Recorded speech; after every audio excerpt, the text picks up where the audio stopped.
Alright folks, today on this quick episode of DIYNate, we are doing a really quick episode on this Ryobi string trimmer. It is a model number RY40006VNM, and you will see that model number right here. And what we've got going on today, these string trimmers have a tendency to really wear out the motor. A lot of people run them pretty hard. I call them the pancake style. I don't know, they probably got some kind of name, but I kind of feel like this is like the flathead version. So when you pop a 40-volt battery on here and you listen, you hear that sound, that means the motor is going bad. And we're just going to take it apart. I know some of you are curious to get into these things and see what's in here. It's actually a fairly simple mechanism. At the same time, taking it apart, you know, I just thought I'd shoot a quick video to show you some of the tips and what it looks like on the inside. I know I appreciate that when other people have shot videos on that. You're going to need two different size Torx bits. You're going to have a T-10 and a T-15. There's one T-10 screw here. That T-10 screw is going to be right here behind the trigger. And so I've got both my drivers ready to go. This has got the T-10, this has got the 15. So we've got one T-10 screw and 1, 2, 3, 4, 5, 6, 7, 8, 9, 10, 11 of the T-15. So let's knock it out and I'll show you what's inside. You'll get a feel for this. Hopefully it helps you out with your project. You're watching DIYNate. If you enjoy this video, please consider subscribing. Don't forget to tell me about your project in the comments. I've taken several of these apart. As you can see, I've got one over here. We're just going to take the motor out, but I thought as a good YouTube video, might be fun to see what's inside for those of you who are trying to work on your tools. So we're going to start with the T-10 since there are only one of these. And what I'm doing is actually when I put it back together, I'll take the motor out and I'll throw that in the recycling bin and just save the rest for parts. These shafts can be used. You can see I've got a bunch of them over here. If you get another one that has a broken shaft, you can swap it out. Not that you're going to run into that, but you could probably order some other parts on it. So let's knock the rest of these guys out. Got the T-10 out of the way now, and we'll get the T-15s going.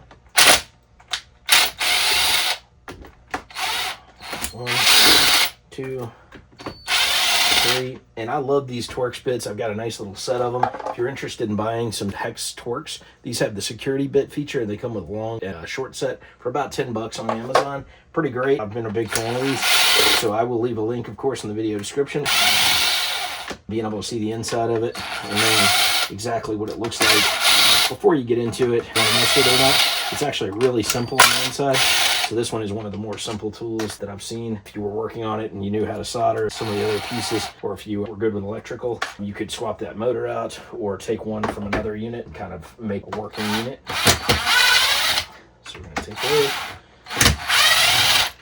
And so we've got the 11 screws out of there, give or take. There's one hanging out still. Let's pop this guy out. Use my Ryobi drivers just because it's fast to get it done. I'm going to go ahead and take this cover off. This cover is going to slide off. Now, if you have trouble with it, you can use a flathead and position it right in here to separate that plastic, but it should come off pretty easy. Watch out, though. There's a piece of rubber that should be right here. I think I just lost mine. It just popped off when I pulled it out. So just keep an eye on that little rubber guard. As you can see right here, we've got our unit. We've got the trigger apparatus here. You're going to want to take this off. It's got a spring, so pay attention to this as you go. It's not fully powerfully loaded. So we're going to set that over here. Notice on the shaft here, you've got a circle or a hole, and that's another thing that'll help you line things up. And that runs right up to this part. And so as we get ready to take this motor out, we're just going to take the wiring and we're going to clip it close to the motor base. We'll leave that whole little setup in place because I'm not really messing with it. I don't have a motor to replace it with. This is just a deconstruction video. So I'm going to clip that there. We'll clip the black wire down here closer to the base there. And now our motor is gone. And as you can see with this unit, we just take this whole piece and we snap him out and he comes right out of there. You can see this motor is spent. It's seen better days. And that shaft just comes off of there. There is a interior gear that can be lined up. You can really feel it when you're working with it. It just lines up and grooves right in there. So we'll take this guy, throw him in the junk pile. A bunch of other motors. And over here, here's the little rubber thing I was mentioning that was kind of off base. I'm going to put that rubber piece right back in there. We're going to just leave this all set up like so. And then we're going to put it back together. Another motor right here. Just worked on that one. Drop that in the motor pile, and we are going to put them back together. There's some grease around the shaft there. We'll just take this guy and line him up. I'm going to go to about right there. The trigger is going to go right back in position as well. On this trigger, to do this, you're just going to set that trigger here. there's a little bit of a spring action. You'll use that to compress it. You want to make sure your trigger is able to get to the trigger action there. And once you got it in position, you're ready to go. Now we'll take this part, just line that up, snap them on there. And one thing to pay attention to, you do want to make sure that this hole should be about right here, give or take. You'll feel it kind of lock in position, and the whole unit should be ready to go back together. Okay, now we're good. Kind of locks in one way, you'll feel it kind of snap in. And then we'll just pop the unit back together. Things should lock in pretty nicely. Put your whole unit back together. For me, when I'm putting these back together, I'll just take my T-10 because I know that's the unique screw in this setup, and I'll put that right here. Grab my T-10 Torx on the driver. Secure that one. And we'll take one T-15, drop that in the back here.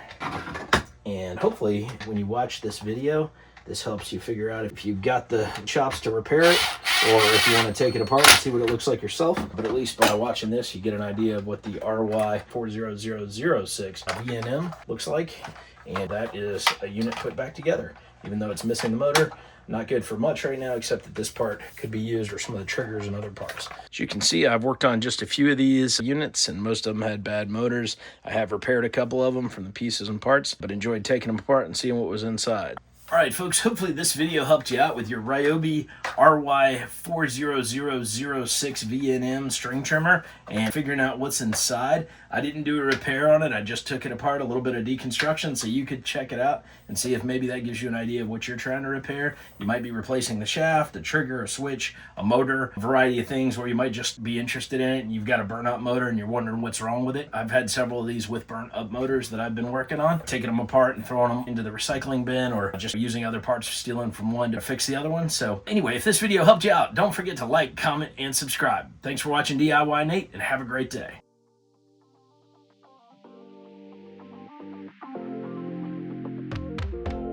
If you enjoyed this video, here are a couple more YouTube things you might like. Thanks again for watching.